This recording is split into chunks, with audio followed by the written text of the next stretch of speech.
Why successful people spend time alone? Why would you want to be alone, you say? Well, if you want to be successful, here's how, or why successful people spend time alone. Now remember to watch until the very end of this video, because there will be a good conclusion that will make you more successful and understand why spending time alone is the best thing to do. So these reasons are, to do with personal growth and success, because it's all about being successful if you're watching this video, isn't it? Experts say that you actually have to get to the core of yourself in order to realize your full potential, in order to be absolutely specialist in what you're doing. So one guy, Albert Einstein, he spent a lot of time alone, and he came up with a fantastic idea or two, as we all know ourselves. Another guy called Isaac Newton was of the same breed, spent a lot of time alone. So there's no actual fooling the fact that yes, you need to spend time alone to be successful. But that's not the exclusive way of doing it. Of course, Isaac Newton and the aforementioned Albert Einstein's way of exclusively spending time alone doesn't really have to be done by you, because these guys are geniuses. Now, if you want to be a genius, go ahead and be alone all of the time. But seriously, it takes a little bit more than that. But taking a slice out of their book, a slice from their pizza, a page from their book, or a chapter or two, will make you want to spend a little bit more time alone. One thing being alone does is that it relieves you from anxiety. Yes, indeed, from anxiety. But hang on a second, why are you anxious in the first place? Well, that's an entirely different video. That's an entirely different question. But the reality is, just realize that you, me, everybody has some form of anxiety. Yes, indeed, we do.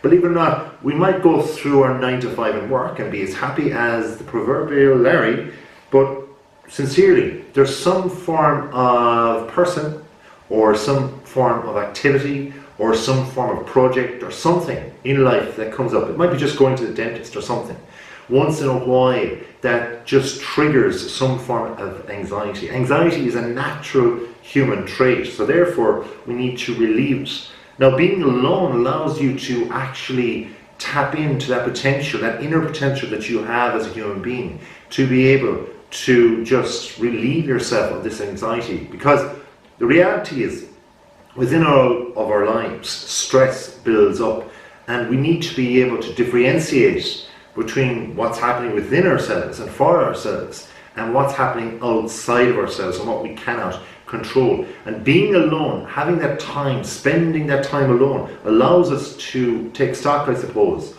Often in springtime, and as I am right now, it is springtime, we take stock of things and we do a declutter, a clean up of our houses, of our places, of our apartments. And what we try to do is get rid of all the mildew, all the winter darkness that was there in behind a cupboard, behind a fridge, and so on.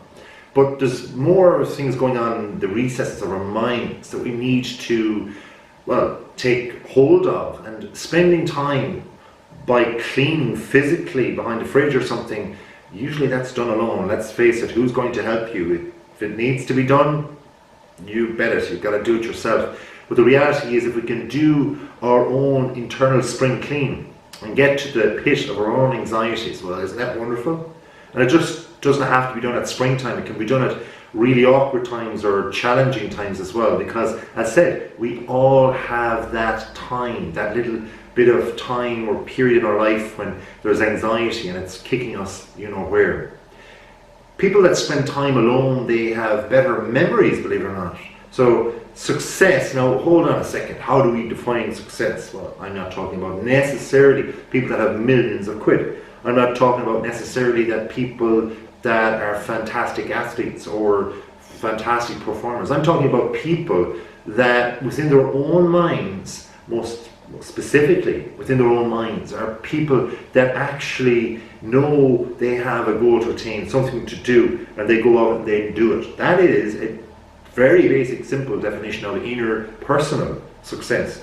Now, whether it's seen as an achievable success by other human beings, groups of people, crowds, well, that's an entirely different thing. Of course, though, if you do something that is productive, not just for yourself, but for others, and then you bring it to market, well, the definition of success in that regard is that you're going to make more profit. Simple as that. Now, it might take time. I'm not saying it won't.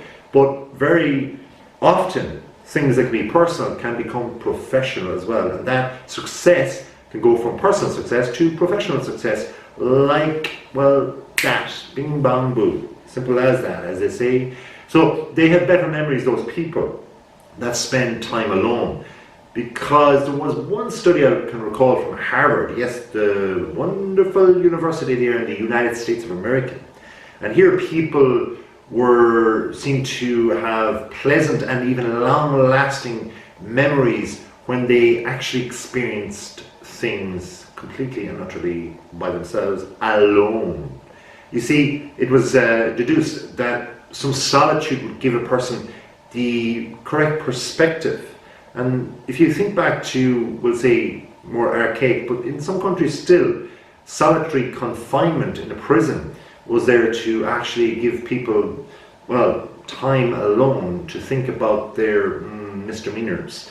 The same way, if you put a child on a naughty step as such, you're there to exclude them, not necessarily specifically exclude them from the group, but there to give them time to come to their own devices as such, so that they can see a rationale in their behaviour and try to change their behaviour to then rejoin the group.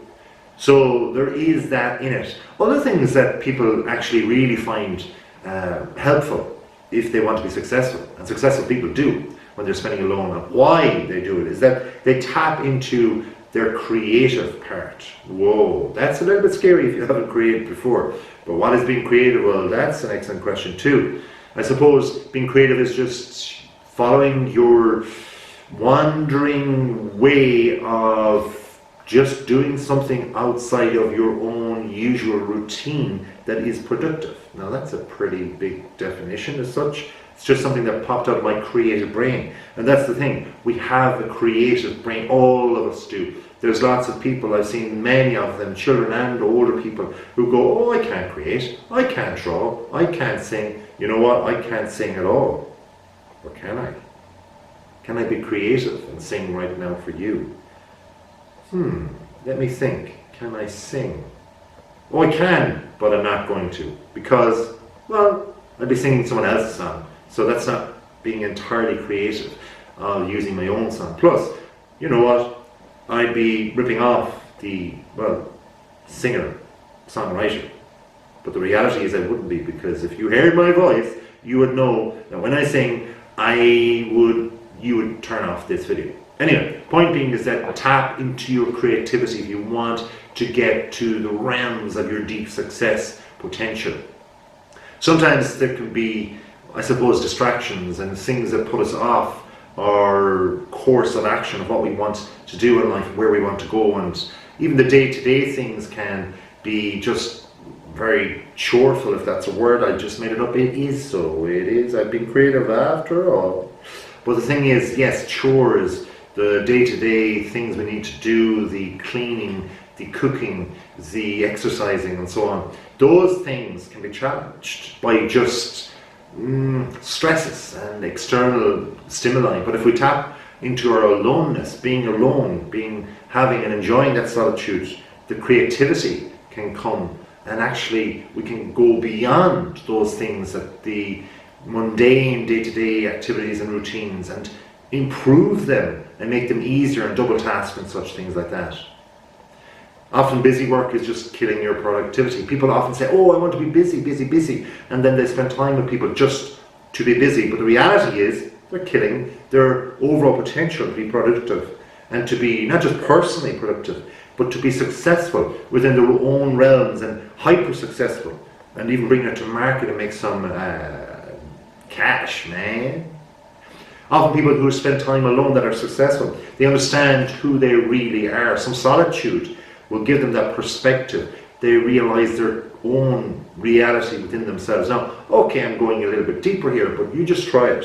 Try a little bit of solitude, and you'll see exactly who you are. I can't tell you who you are. You know who you are. You know who I am.